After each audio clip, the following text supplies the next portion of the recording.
Once upon a time, there was a magical decade in the Disney universe called the Disney Renaissance.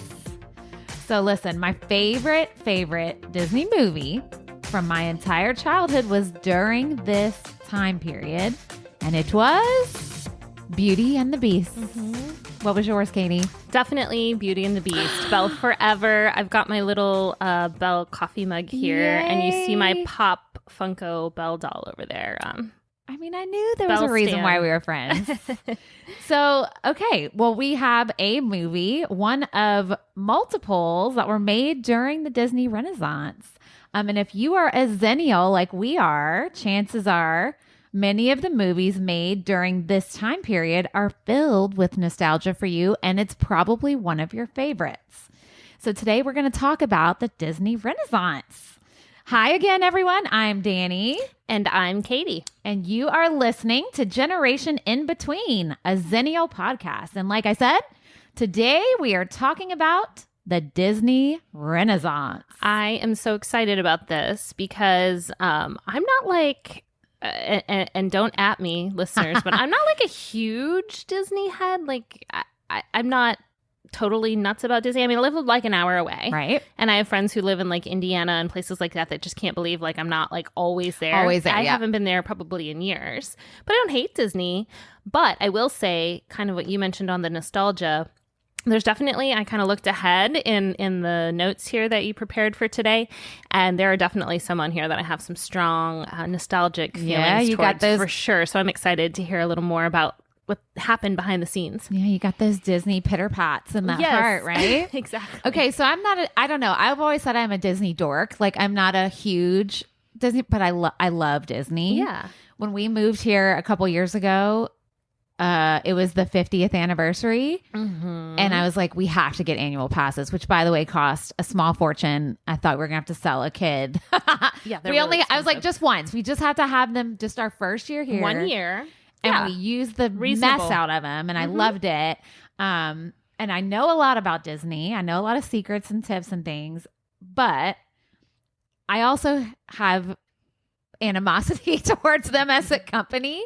We're not going to talk about that today. So it's a love-hate thing, but I am a big Disney dork, so I know a lot of things. But I did not know all the specifics of the Renaissance. Yeah. So I've heard it, right? I've heard people talk about it, especially in the Disney spheres or whatever. But I didn't know exactly what it was. Did you? Do you know the definition? No, I have no idea. Okay, so let's start there. So the Disney Renaissance was 10 years, okay, that started in 1989 Okay. when The Little Mermaid hit the box office. We'll go more into that in a second. And it ended in 1999 when Tarzan came out. Okay. That was like, those two movies are like the start and end of this decade of like Disney heyday. They were big box office smashes, and all the movies in between those that they basically had one each year in that decade. And they changed the whole meaning of the word Disney and Disney movie. It kind of captured like a renewed vigor of Disney. The term Renaissance actually has been adopted to mean rebirth. And that's totally what happened with Disney during this time period. Okay. So I didn't know this, but Disney has like multiple eras. Did you know that? Really? Kind of like Taylor Swift? Oh my God. But it's I knew we were Disney. going to go back there.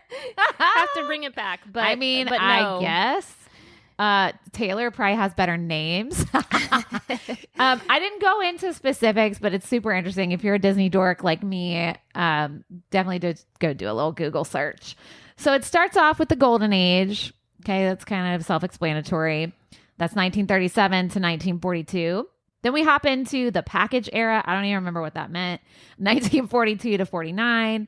The Silver Age, whatever. 1950 to 59. I feel like maybe that was when like, and I don't know for sure, but maybe like Snow White and all that, like maybe Yes. the silver screen. I kind should of have thing. probably.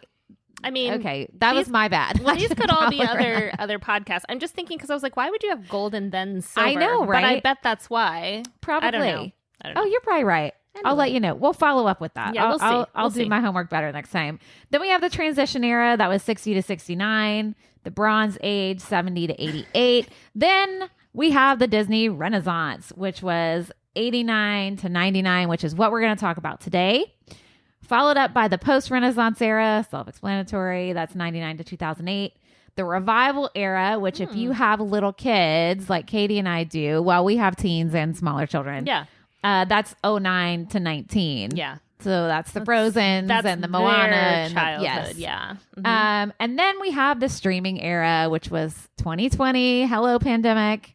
And we're still in it now. And every time I think of that, I think of Encanto. Yes. We don't talk about Bruno and all of that and, everything that's rolled out of it from there. But I think that was the first real Disney film I saw first, like on my TV. Oh, you know what? Me too. And not like in a theater or whatever. I think that was the first time that we pulled it up on probably Disney Plus. Yes. And watched it. Well, that's very interesting. I hadn't thought about that. All right, so let's talk about how this. So now you know a little bit of backstory about that. There's eras of Disney filmmaking. So how did the Disney Renaissance come about? Let's talk about it. Okay. And then we're gonna go into each movie, and that's gonna be fun. And get ready for little snippets of song because Katie and I are both singers. So she is like a solo artist. I am a backup. So we'll put a little something together. Yeah, we got something. Great. So before 1989, this might surprise you, but Disney was struggling at the box office. Yeah, they were on that struggle bus. The 70s and 80s were not a good time for Disney Studios. So Walt died in 66, right before Disney World opened. Super sad. Oh, wow. Yeah, and that's sad. And his brother Roy died in 71. And ever since that happened, the box office numbers, I got it, just start creeping down. So here's why. So before The Little Mermaid came out in 89, it had been 20 years since Disney did an animated classic fairy tale. Whoa. Yeah, the last one before Little Mermaid was Sleeping Beauty in 1959. Okay, so that was what they did for a while. That used to be their jam. They did Snow White, Cinderella, the classic fairy tales animated and kind of changed the story a little. But they hadn't done one in 20 years. A lot of their movies that they came out with, there wasn't great, very memorable score or music that they had in it. They had a tenured animator named Don Bluth. I don't know. At me for saying it wrong. He left in 79 and he brought 16 animators with him. I mean, that's like a whole team. They were PO'd about something. But he actually went on to have great success with his own studio. And he had the highest grossing animated movie until The Little Mermaid came out. It was Land Before Time. Oh, I love Do you remember that little foot? Yes. Oh, so my gosh. good. That was such a cute movie. And heartbreaking, of course. Yeah. It did make you really sad. I think we should say it Bluth. Because that makes me think of Arrested Development. Did you ever watch that show? Okay, we'll say that. Family. So even if it's Don Bluth, if it's wrong. he's Don Bluth in our hearts. Our bad. Our bad to you, Mr. Don, whatever your last name is. Okay. So anyway, the remaining animators that were still there after this exodus, they were actually relocated off studio grounds because this was funny. The man in charge wanted more office space. So he's like, y'all don't need to be on campus on studio grounds. We're gonna move you off. Hold on. Yeah. You're talking about the Disney guy in charge. Well, it was the guy in charge of the studios. And for some reason, again, bad homework, Danny did not write down his name. No, I don't think we need his name. But what you're saying is he basically was kind of in a way saying you animators are sort of annoying and not important. So go somewhere else. Right. Yeah. Oh my God. Pretty much, jerk, right? Yeah, that's all right. Wild So to then even think about. So speaking of men in charge, Uh-oh. Michael Eisner came on up in there in the mid 80s as CEO of Disney, and he is credited with making this big boom for Disney. It took a few years, obviously, from what he was working with. But he got the company kind of back on track. He transformed the Disney parks. He oversaw the opening of new locations like Hollywood Studios and Animal Kingdom, I think, was during that time. Well, that was in the late 90s. That was the late 90s, yeah. And he started the Disney Cruise Line. Oh, wow. So Michael Eisner steps in as CEO. He's ready to get studios back in shape. So all the animators decided they were going to go back to their musical fairy tale adaptation roots. And ta-da! The Little Mermaid is born. They're allowed back on studio grounds, and the Renaissance begins. So Michael said, you know what? You guys could come back. Come on back. I feel like you're kind of important in my vision of right? what this is going to look like. So they go back. They go back to their roots of the classic fairy tales with Little Mermaid. Now, if you know anything about the original tale of Little Mermaid, do you? Yeah, it's sad. It's a Grimm's fairy tale. Which you know, a lot of them are kind of dark and morbid, but they Disneyfy them, of course. And it's still one of their most successful movies of all time. I think in the Grimm's version, her feet are chopped off or something like that. Yeah, I don't remember details, There's but some sort of dismemberment involved. And I think she dies. Yeah, well, not in the Disney version. No, so we'll just go with that. So. Let's talk about what set these movies kind of apart. Actually, no, let me tell you all the movies. Let me tell you the 10 movies. Okay. So, Little Mermaid, number 1. Have you seen that one? Of course. Okay, great. Yes. Yeah, let's do that. Let's do that for each one. Let me tell me if you've seen it. Okay. The Rescuers Down Under. Yes. Okay, me too. Beauty and the Beast. Of course. Abby. Aladdin. Yes. Same. The Lion King. Yes. Yes. Same. Pocahontas. Yes. Me too. I have issues with that one. The Hunchback of Notre Dame. I have never seen that one. Okay. I saw this at the world premiere, and I'll tell you about that later. Wow. Yeah. I know music from it. I think that's the thing about these movies. Even if you haven't watched them beginning to end, that's how, like, I don't know what the word is, how all-encompassing as a cultural thing these movies are, that you know storyline, or you know a song or two from it, or you know, oh, that's the one, you know, with Esmeralda, or like whatever it is. But no, I have not seen that one. Well, and this was the first time, too, that a lot of Disney songs also were either redone by artists to go on the radio, or they already had radio edits. So that's why we know a lot of the songs. Wow. Yeah. Interesting, right? Mm-hmm. We'll talk about that, too. So yeah, Hunchback, Hercules. Yes. Same. Mulan. I have not seen this one all the way through. My 15-year-old daughter, who was born 10 years after Mulan came out in 98, it's like her favorite. And she can't believe I haven't seen it. So I don't know. Maybe we'll sit down and watch that soon. But I know the music and Christina Aguilera's Reflection. Yep. Mulan. And then Tarzan. I don't think I've seen Tarzan. I have either. never seen Tarzan. Now, here's an interesting thing about this, though, Katie. Okay. These 10 years was like our coming of age years, right? Right. When Little Mermaid came out, I saw almost all of these in the theater. I was 9 or 10 when Little Mermaid came out. And then Tarzan, I was like in college. I was like 19, 20. Yeah. But I think this was a time, too, where even older teens, adults, were going to the movies to see these Disney productions, you know, for lack of a better term. Totally. So those are the 10 movies. What set these movies apart from the downward slope films that came before it were a few things. One of them was they started having Broadway-style musical numbers that kind of forwarded the narrative of the story. Which is why I think a lot of theater people like Katie and I were really drawn to these because it hadn't been done yet in their movies. Their characters used songs to kind of showcase their emotions, like their inner thoughts. They would sing. Yeah. Very similar to Broadway, right? Yeah, very.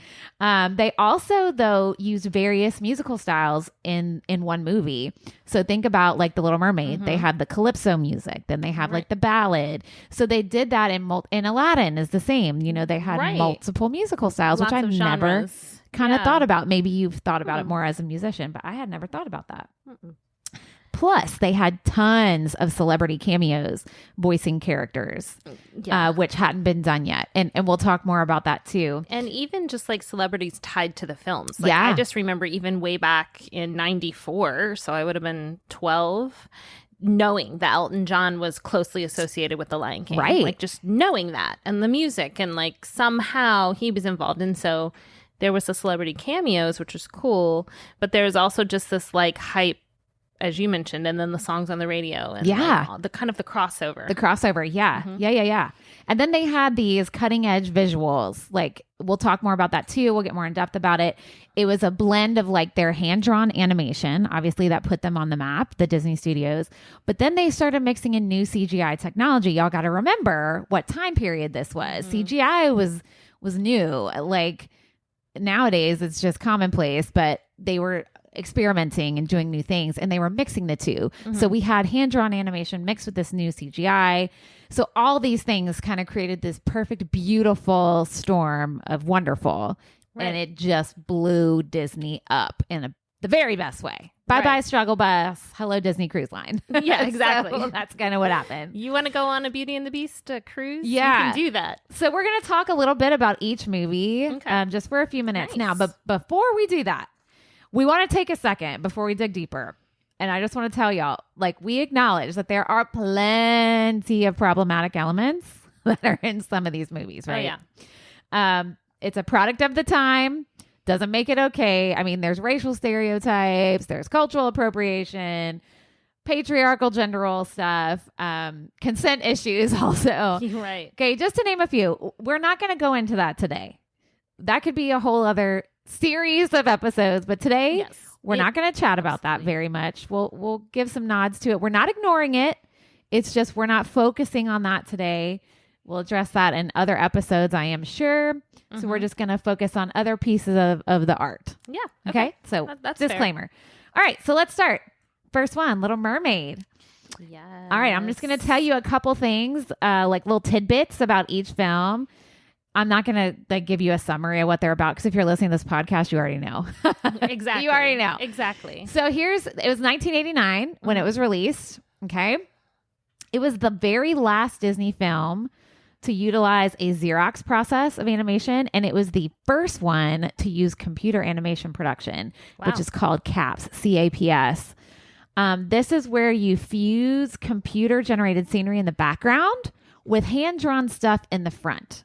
Okay. It's used in one single scene, and I forgot which one it was. Probably Ariel's grotto? I think it is the grotto. If I had to guess, and I think I've heard that before. Yes. Where she's moving around in the water, but everything's... Yeah. So that's kind of cool. Like, that's a cool revolutionary tidbit from that movie. Also, it was the first movie where the Disney princess was rebellious and defiant. Yes. Remember? She was like, forget you, daddy. I'm going to go be with this man, which, I mean, issues there. So but it's like, yay, but also, Yeah. Right. At the same time, yay, as we mentioned. But hold on. But anyway, it's the first time that she's not just like, oh, la, la, la, singing to the birds. And she was rebellious. Waiting for a prince, but more like... She went and got her prince. I'm interested in this other world, and therefore I'm going to explore it. Yeah, I want to be part of that world. Part of that world. I was like, please let her pick up on that and sing it. You did it. Yeah. Okay. So I remember seeing this in the movies. I remember going to see it and just loving it. Oh, yeah. I went with like my best friend from second grade and her dad, I think. Oh, I think we went with my dad. Yeah. My parents were divorcing at this time. So it was like that whole like let me spoil you and bring you to do all the things. My parents didn't really like going to movies. So I think it was like a friend invited me and they're like, yeah, here's some money. Go knock yourself out. And what's really interesting. Her and I are still friends on Facebook because geographically we're separated now, but we can follow each other's lives that way. And we are both musicians. Like, I love performers. That. Like when we went to high school, we were in musicals together. I'm not saying like The Little Mermaid kind of kicked that off, but we were like 7 or 8. Fuel to the fire. And we're for sure. both like do music all the time still. I love that. It's interesting. I wonder how many like Disney stories there are like that. There's gonna be a lot. I bet. You know what I remember the most about Little Mermaid? This is hilarious. I have like really ridiculous random memories associated with like all these movies, except the next one. But I remember after seeing this, we had a pool in my backyard. I grew up in South Louisiana. It's hot. So, you can swim a lot. Anyways, I remember me and my friends would act out that scene where she was coming up on the rock after she's singing part of that. Yeah. Yes. That is what I remember so much about this movie is pushing our beautiful selves out of the water and singing part of your world over and over. That is so great. I wish there was video with the hair that sling existed somewhere, or at least praise audio. God it doesn't. With the hair fling, she flings her hair. Oh, yes, girl. Yeah. So we good. had that down with our 10-year-old selves. And one little side note, even though it's outside the era, I saw the live action one this summer. Did you? Yes. So good. I thought they did such a great Amazing. job. And I also think some of the problematic things we're talking about were somewhat addressed there. I agree. Some of the words, I think, to kiss the girl were changed. They were. Yes. And again, another podcast for another day. But I was actually pleasantly surprised with like they didn't go totally woke on it, which would have been fine with me. But they didn't. But they acknowledged some of the more problematic things with some changes. And I thought that was really, really good. I thought that was good. And I hope they continue to do that with some problematic. Maybe some more that we're talking about today. There have been a few live already, but... Maybe. Some of their stuff can just die a horrible death and they don't even need to redo it. I think I know one. Yeah, we'll talk about it. All right. So let's move on. So Little Mermaid, 1989, followed up by The Rescuers Down Under in 1990. Now, I know I saw this, but I don't remember much about it. Me either. I remember the original Rescuers, but this one, I want to go back and watch it. So there was more mixing of hand-drawn animation and CGI, just like Little Mermaid. More scenes. You know, they were probably getting used to how to do it, how to make it really cool. Make it work, yeah. The most interesting thing I thought was this is the only sequel on the list. That is weird. Right? It was almost all sort of original. Well, I'm saying, I'm using air quotes, listeners, original ideas, right? Because these are... I know. Like, a lot of these stories are in the public domain, but yeah, the only sequel. That's interesting. So do you remember a lot about this movie? No. Barely. Okay, neither one of us. I remember their little, like what they looked like, but I don't know if that was the sequel or the first one. Like there was like Crocodile Dundee, but mice, right? I don't know. I think. All right, well, we'll just move on because we don't know anything about that one. Add us, listeners. Tell us more. If that was your favorite movie from the Renaissance, please tell us I would why. love to know that. Because I don't have much to say about it because I don't remember very much. Maybe we'll watch it and then be like, oh my gosh, what is wrong with us? So underrated. Yeah, maybe. I don't know. Moving on to our favorite. And we'll try really hard not to talk the rest of the episode about this one. But Beauty and the Beast came next in 1991. Katie and I's hearts are fluttering away. So one of the most iconic moments of that movie is the one in the ballroom, right? That scene right there is like pivotal in CGI world because it showed off how CGI could add beauty to a film. Not just, oh, that's cool, but it was beautiful. You remember the panoramic? Yeah. Yeah. I can see it like in my brain. That was a huge revolutionary tidbit from that movie. Also, we have another new type of princess with Belle, right? This is why I loved her. She was a bookworm. Same. And she was strong and independent. Yes. You know? Yep. Gaston trailing after her. And she's like, okay, bye. Yeah. I don't need you. I just want to read my books and leave me alone. And I really feel like I was actually talking to one of my voice students about this just yesterday. We were talking about how we really liked Belle. Because she's sort of in this in-between space where like she's kind of an outsider with her community, but then like at the castle, she's also like, well, why does it have to be like this either? So she's kind of in between, and she's sort of the person that's like, well, why can't we all just like be okay? And like, you know, let's be okay with you being a beast, which ends up turning out really awesome for her. But she didn't know that according to the storyline. But also, like, her community doesn't need to be the way that they are. You know, sort of like she didn't really belong anywhere, I guess. Yeah. And she found a way to bring it all together. Yes. And I think so many of us feel that. And especially at the age we were when we would have seen that. Yeah, because 91, so I was 11 in 1991. You know, puberty and coming of age and all the things. And I have brown hair, brown eyes, from a family. Yeah, so does Katie. Oh my God, how fun. Yeah, no wonder. We love her. And we're used to the Auroras blondes and the Cinderellas. And the blue eyes. And even Ariel had this like amazing red hair. Which, blue like, eyes still. Blue eyes still.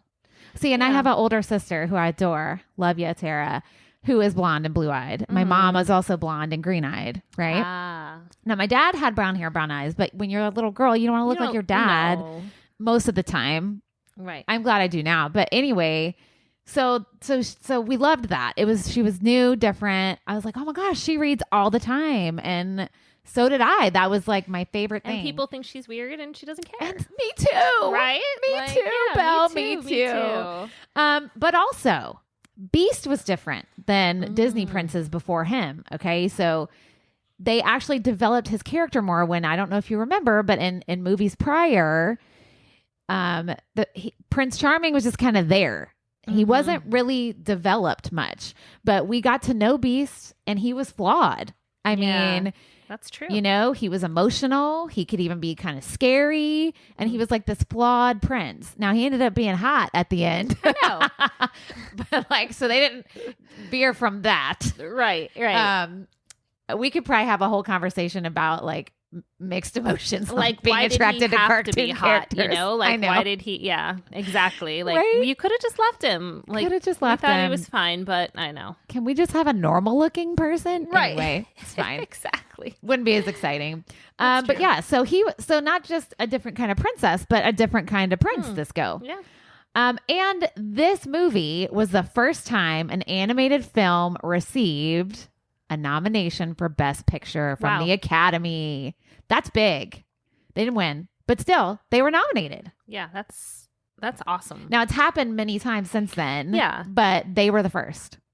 Yeah. Isn't that That's cool? really cool. Like, and I had never really thought about what you just said about Beast, because I think there is such a focus, and rightly so, on like Belle and like the great characteristics of her and her being sort of a role model if you watch it and that sort of thing. But that's a really good point about Beast too, that as much as Disney movies get flack, and rightfully so, for objectifying women or kind of putting them in a smaller box, they do it. They historically have done it to the men in their movies too. Yeah, for sure. Yeah. Interesting. So I know I hadn't thought about that either until I was doing research and I saw that and I was like, oh, for real. Yeah. Yeah. When you think about it. Yeah. All right. So, we're going to move on. We could talk about it all day. I know. We can come back. Okay. So Aladdin was next, 1992. And this movie was the first to feature like a major celebrity of the time, voice actor, Robin Williams, of course, as Genie. Iconic. And a lot of critics think that he was the big reason for the huge success. Like my teenage son would say, he carried, right? He carried that movie. And honestly, can you imagine that movie without him? I cannot. I just can't. It was also one of the first Disney films to immerse viewers in another culture. Now, granted, yes, flaws. Yes, some appropriation. Yes. But this was the first time they even attempted. So we'll give you that tidbit. A little bit of something there. I mean, I'm not going to give you a gold star, but you know, we have to acknowledge that that was the first time they attempted. Yeah, and they took a story from another culture to retell. Exactly. Right? That was not a traditionally Caucasian English speaking there you culture. Go. So there is that. Right. So Aladdin, oh my gosh, one of my favorite Disney songs is Friend Like Me from the Genie. Love that song. I would Right? love to hear you sing that song. That would be a great... I'm not saying you have to do it right now. I was like, wait a second. But like at like an open mic or something. I think I'd do it. Actually, now that I think about it, you'd just be a good Genie. I would, right? You'd be I really... agree. You're little, you're funny, you're loud. Yeah. My wheels are In turning. the very best way she means this, people. Yeah. Oh, sorry. Little. I mean, you're petite. She does. You're funny, and I take that as a compliment. And you project well. How's that? I do. I do. I agree on all those things. You would make a great Belle. Oh, thank you. So, all right. So, note to theater producers in our area. Yes, if you're listening, which hopefully you might be. Put me as a Genie and put Katie as Belle. I love it. So, yeah, what are your memories with Aladdin? I know I saw it in theaters, but less of a memory that's stuck in there as like Little Mermaid. So I don't know if I saw it with my parents or with friends. And then I do remember the same friend that I saw Little Mermaid with. I remember like being in her basement and like making up choreography moves. Oh, yes. To like the opening number. Yes. And some other things. And just like, I would like make up choreography to a song, teach it to her, and then she would make it up to another song and teach it to me. Oh my gosh, I so did this with my friends too. Yeah, I love we this. would just like for hours just be like doing that. Yes. Yeah. And this movie, like every song from this movie, we would do that. So good. Prince Ali. Oh my gosh, love that song. Prince Ali, fabulous he, Ali Ababwa. Yeah, there we go. Duo. Love it. All right, so we'll move on from Aladdin to The Lion King. More fabulous music there. 1994 is the year that one came out. So I was in my teen years, but I still saw all these movies in the theater. Like, I still I my definitely friends. saw this one as well. But I mean, I was a choir theater nerd, so we kind of are made of our own mold, right? Again, stunning animation. This one had music from the best Sir himself, Sir Elton John. All right. And Hans Zimmer. They worked together for the score. There was an all-star cast, and I'm just going to tell you a few of the people because it was like elaborate. So James Earl Jones was Mufasa, right? Yes. Whoopi Goldberg was one of the hyenas. Oh, right. Right. Nathan Lane. How could we forget? He was Timon. Timon, yes. Matthew Broderick was grown-up Simba. Mm-hmm. Jeremy Irons was Scar. Ooh. Jonathan Taylor Thomas, JTT. He was the young Simba. This was his heyday, right? Yeah. From what was the show he was on? Home Improvement. Home Improvement. Yeah. Something I forgot. Cheech Marin from Cheech and Chong totally was one of the hyenas. I did not even realize that. I never knew that. Yeah. That's awesome. And Mr. Bean, Rowan Atkinson, was the bird, Zazu. I did not know that either. I know. I'm hoping I didn't mess up the characters. If I did, sorry. I mean, when you're saying it, it makes sense. But I was like, I just oh didn't know. my God, Mr. Bean was in Lion King? Shut up. Okay, so let's talk about Lion King. Tell me your memories. Yeah. Tell me your songs. Again, it must have been another one that I saw in the theaters, but I always liked the JTT into the Matthew Broderick, the I Just Can't Wait to Be King. Me too. Oh, I just can't wait to be king. My favorite part of that song is when the little bird says, "Not yet." Oh yeah, and now I see Mr. Bean. Right? Not yet. You're never gonna watch that movie the same now that you know that. Now that I knew all the other celebrity voices and I can watch it fine, but now it's just gonna be like, oh my God, Mr. Bean. I had the privilege of seeing this on Broadway last holiday season. It was amazing. And again, one of those things where when the Broadway show opened, which was late 90s, I believe, it's one of the longest running Broadway shows right now. It was the Broadway show was revolutionary, like the different for real, effects the costumes. But like I'm watching it and I'm like, right, because I'm viewing it with like a modern eye.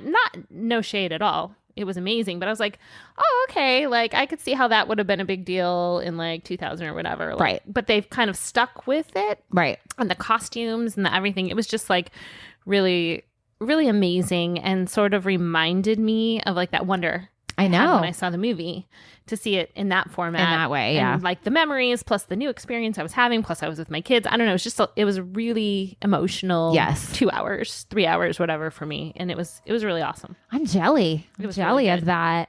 Well, Lion King also, again, you know, there's cultural appropriation there, et cetera, et cetera. White people voicing African animals, whatever, but.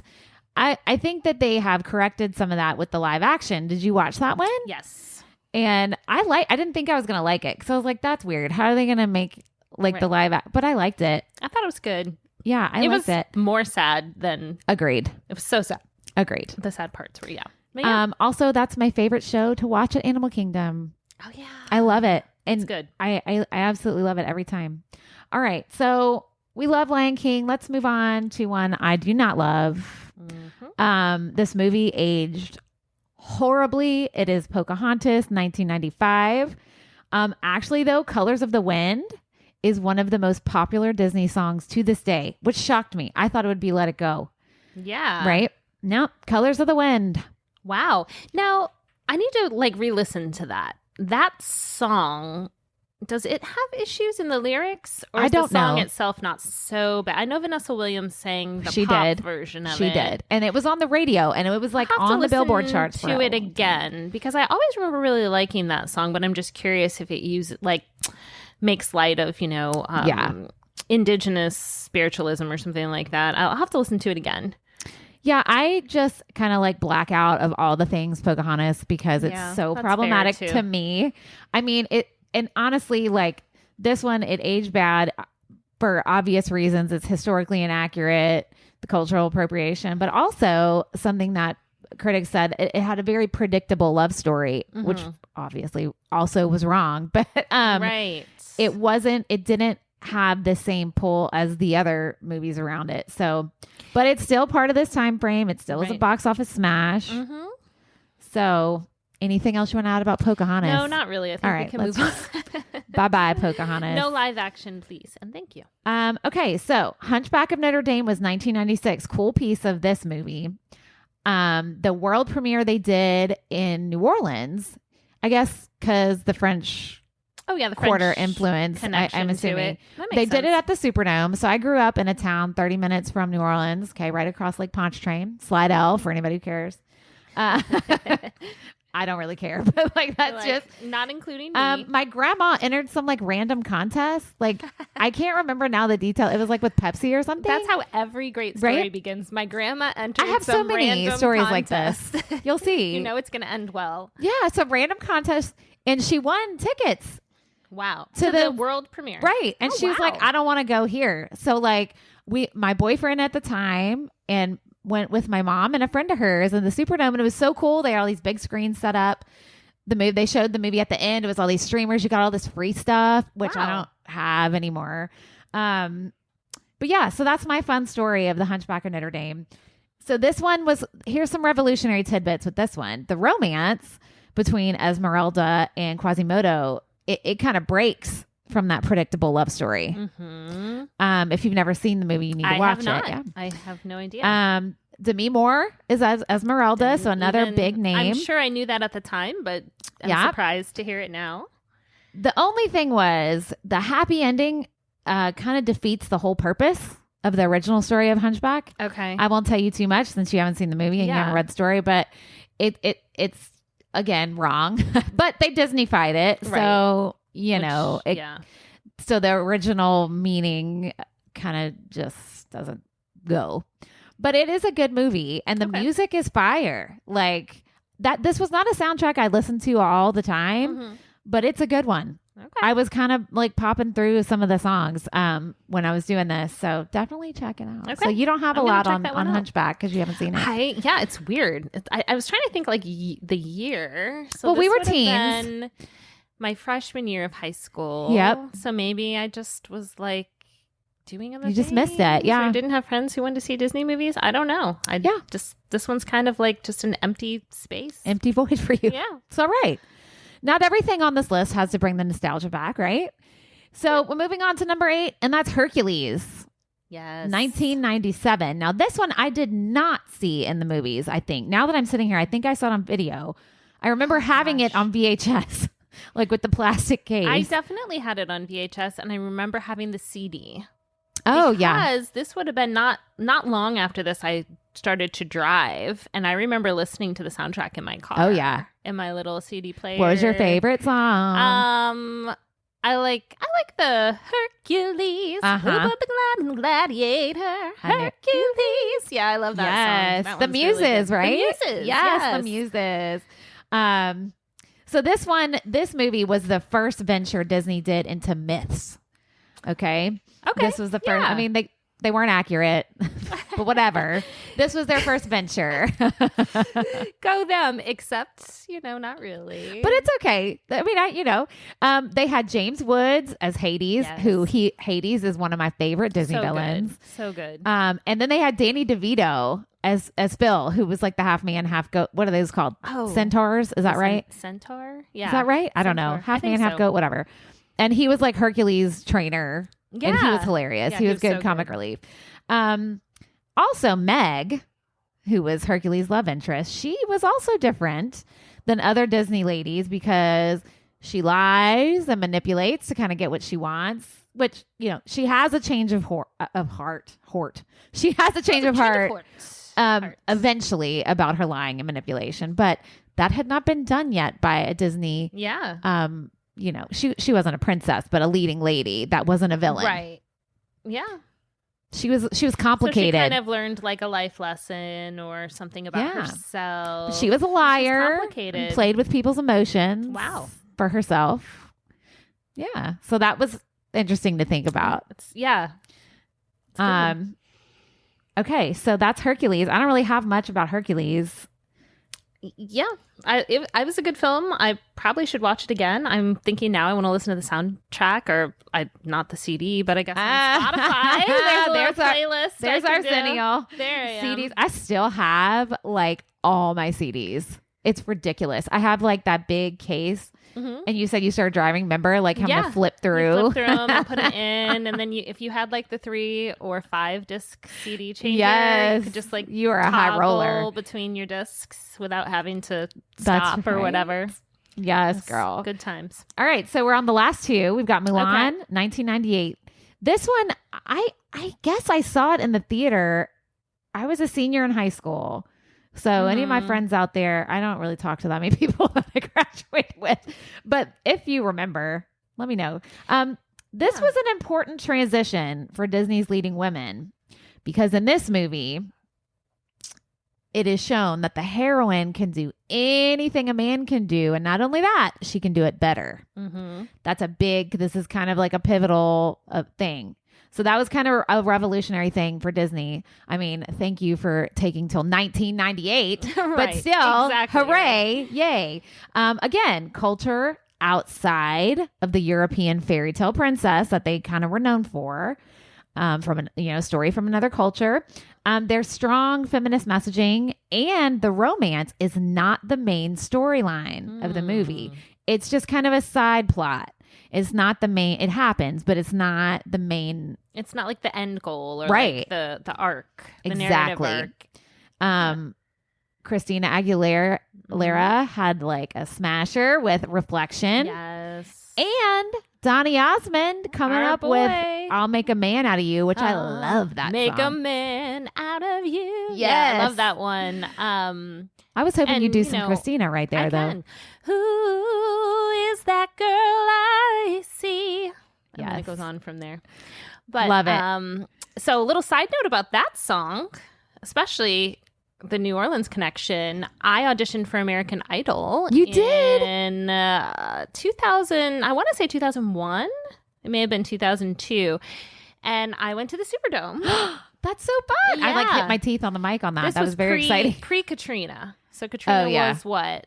5. Oh, 5. Okay, yeah. Mm-hmm. So it was a year or 2 or 3 before that. Yeah. And I remember I slept there, and it was a whole thing. And Reflection was the song I auditioned with. I love it. Yeah. And I think I made it past a cut or 2, but never to the one where the judges would have seen me. I never met any. What of them. An experience. Yeah. That's a very Xennial experience. It is. And it was only maybe the 2nd or 3rd season. It would have been at least the 3rd season. Yeah, by then. So would have been still this huge thing, and Superdome. I love that's it. Where they had to put us all. Yeah. And I went to school in Indiana, so I have no idea what made me go there. I know that's and not somewhere else. But I was sort of random about travel back then. I still love to travel. Yeah. But I always had jobs and stuff, so I would just be go wherever I felt like going, I love by myself. I didn't even care. And so I guess that was one of those things. I didn't go with friends. Just went alone? Met people there. Look at you. Didn't know anybody in New Orleans. Nobody at all. Maybe you're just why not? Go to New Orleans. Please tell me you ate food there, because it's the best place ever to eat. I feel like I didn't leave the Superdome much, but I think I did stay an extra day or 2. I'll have to look Do you have beignets? Oh, of course. Okay. And then I did go back for a longer trip.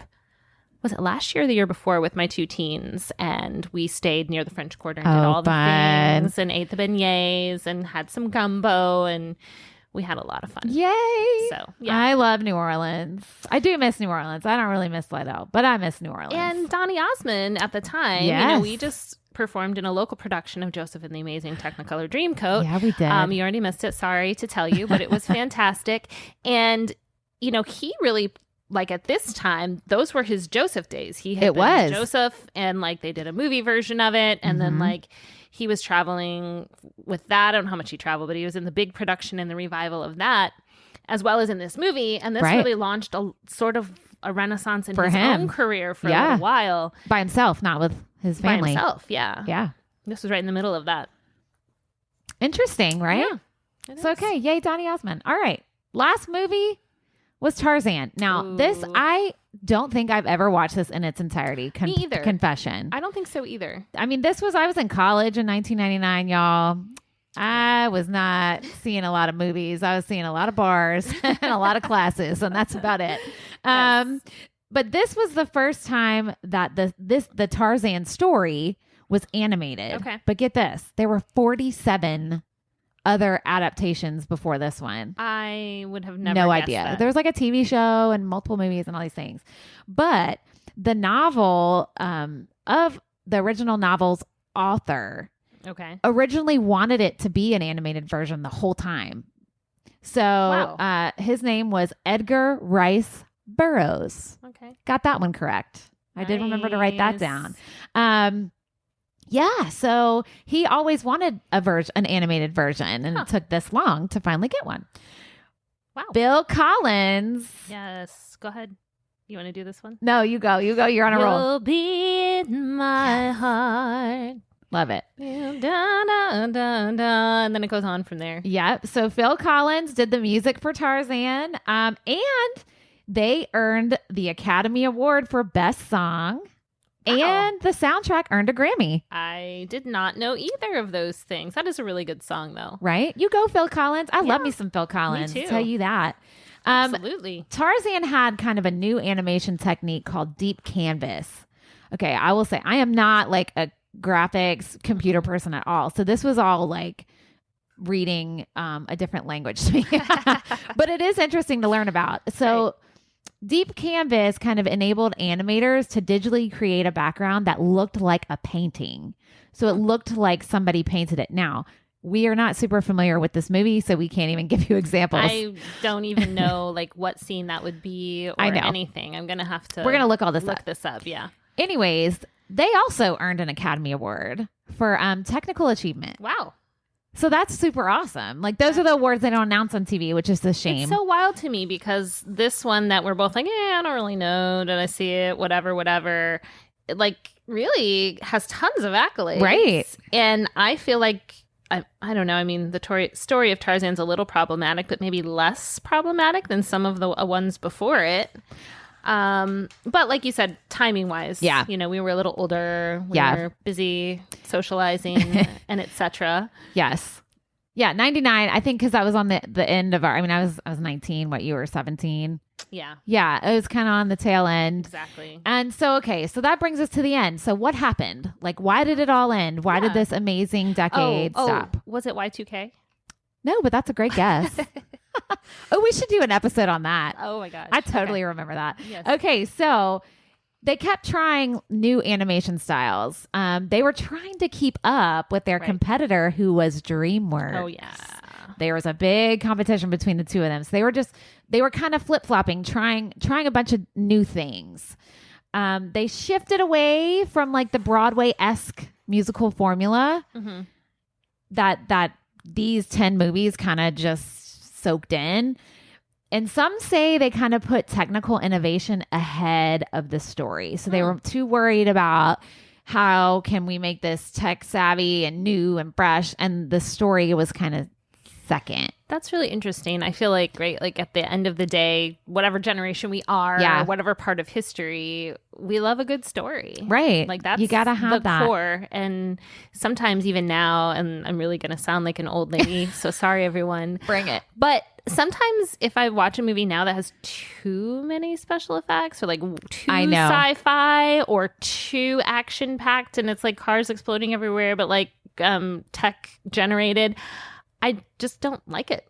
Agreed. I just want to like see people falling in love or Same. like kids learning a lesson from their parents or like traveling somewhere new and exciting. Like that's what I want to see. So I can kind of understand if your story can never take a backseat. That's lesson. Exactly right. Never. Right. And it kind of did. They just did not have a lot of films that were widely popular. Now, I mean, popular is equal to money made, right? I mean, Sure. capitalism. There it is. It's got to come Oh, back. we're back. Yeah. That's always got to come in there at some point. Looping.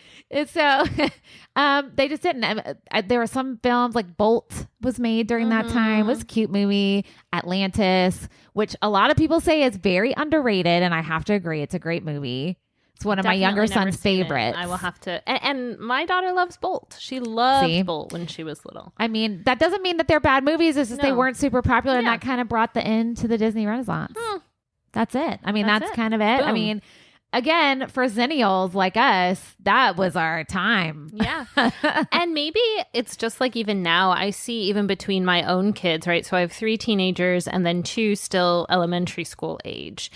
And the 3 teenagers would still watch, for example, like Dora the Explorer. They would sit and watch episodes, or Wonder Pets, or whatever. Oh, love them. I know, I love Wonder Pets. My younger ones, now one is a huge Paw Patrol fan, so that aside, that's so cute. They don't sit and watch shows. Yeah. They watch 2-minute videos on YouTube or shorts. And even in the span of 6, 7, 8 years, I see such a shift in how they consume what they like to watch.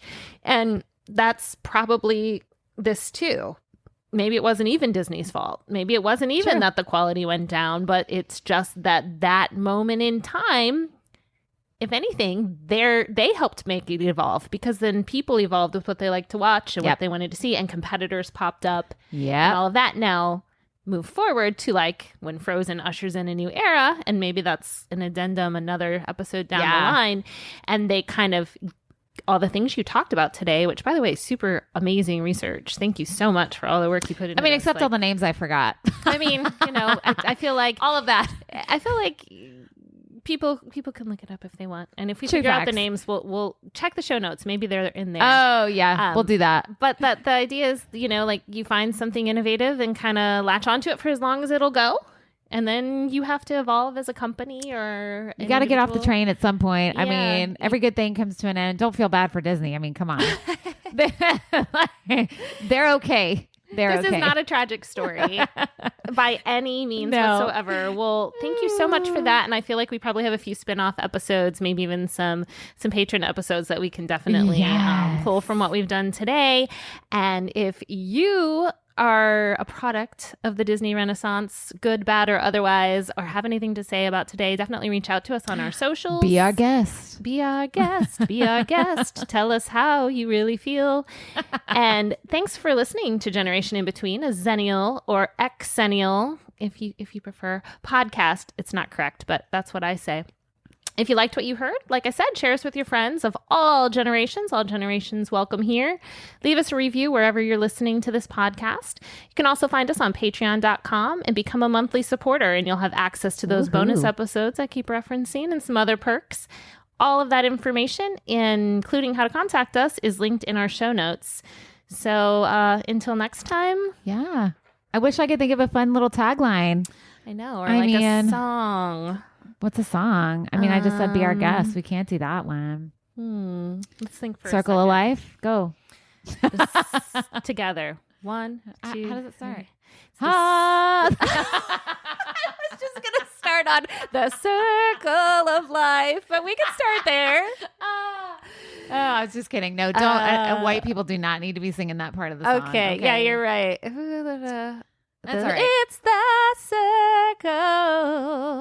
circle of life, and the circle of Disney popularity through the decades. This one has come to an end. Thanks, everybody. We'll see you next time. Thanks. Bye.